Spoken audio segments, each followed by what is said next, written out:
Dawson Rider Review.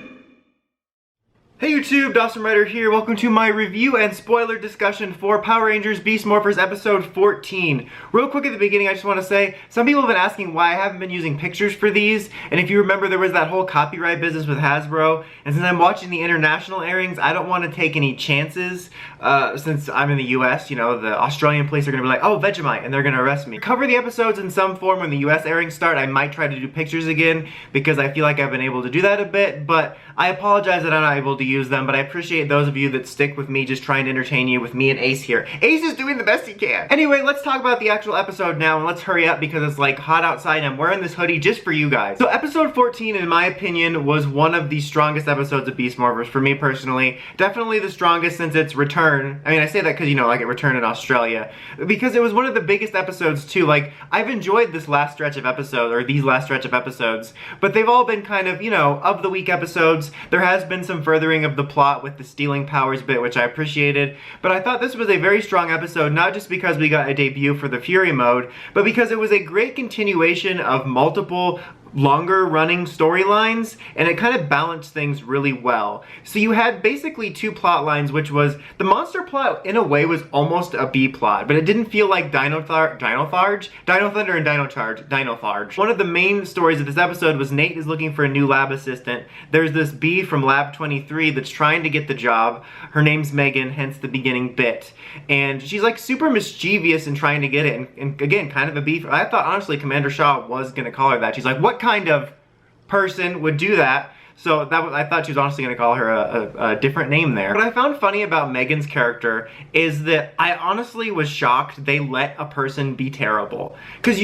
Sorry, Ace. Because usually in PR, when there's like an evil or a bad person, like a normal human character, either they're under a spell, it's a monster transformed into someone, or they're BFF Facebook with the Rangers by the end and they realize the error of their ways. And like, there was none of that. Like, she just got dismissed and that was it. She was just a terrible person. Sometimes there are just people that are not good people, and I actually kind of like that. It feels like a weird thing to praise, but I feel like it's such an outlier in PR that I wanted to draw attention to it. I also do find it funny because of that expectation. I honestly kept waiting for her to transform into a monster. Like, every time she turned a corner and she'd be like, I was like, oh, she's gonna turn into a monster. I'm like, oh no, she's just a bee. She was ballsy. Like, she blackmailed Zoe into getting this job and then immediately goes after Nate's job. Day one, she wants to become regional manager. I'm like, whoa, whoa, whoa, assistant to the regional manager. You don't get there yet. Next thing you know, you're gonna want Wallace's job.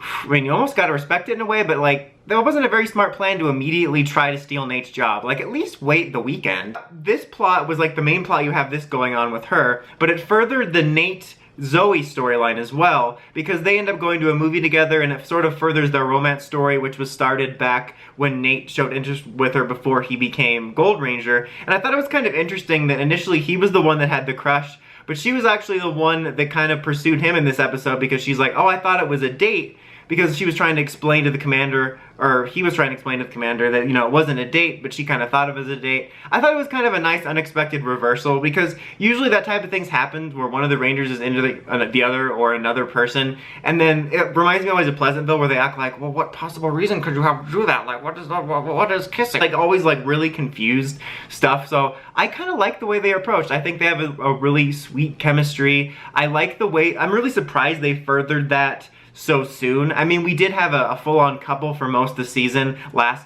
season, they broke up. So I guess it's not that surprising, but usually when you have like a Ranger romance that's teased, you wait till the end of the series and then they like hold hands at the end. So I was kind of surprised not only that we got it out in the open already, but we also have this kind of weird standoff where like, okay, well, we like each other, but we can't do anything about it because of the Ranger rule.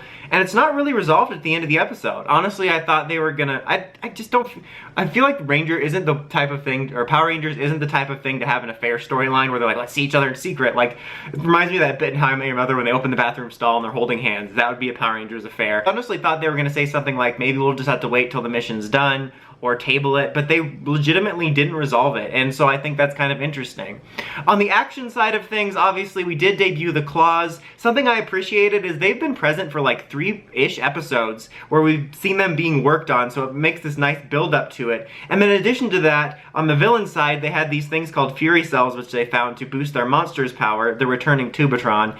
Tuba 2, the tubes. Wait. They end up getting one of those little Fury crystal dealies and use it to create and enhance this, and finish this Fury mode, which is the power-up mode we saw way back when in the pictures that looks kind of like the armor the Kingdom wears on The Walking Dead. And I do kind of dig it, but I really liked the way that debuted. I liked that there was a build-up for the claws. We saw them being worked on continuously. I liked the way it was, the armor mode was furthered by the villain's mistake, and it was a really cool debut. There was a lot of wire-fu and powerful feeling fight action. I really missed that about the Disney era. Like, I liked the wire-fu and the punches that knocked people all over the place because it made them actually feel powerful, so it was a very entertaining fight for me.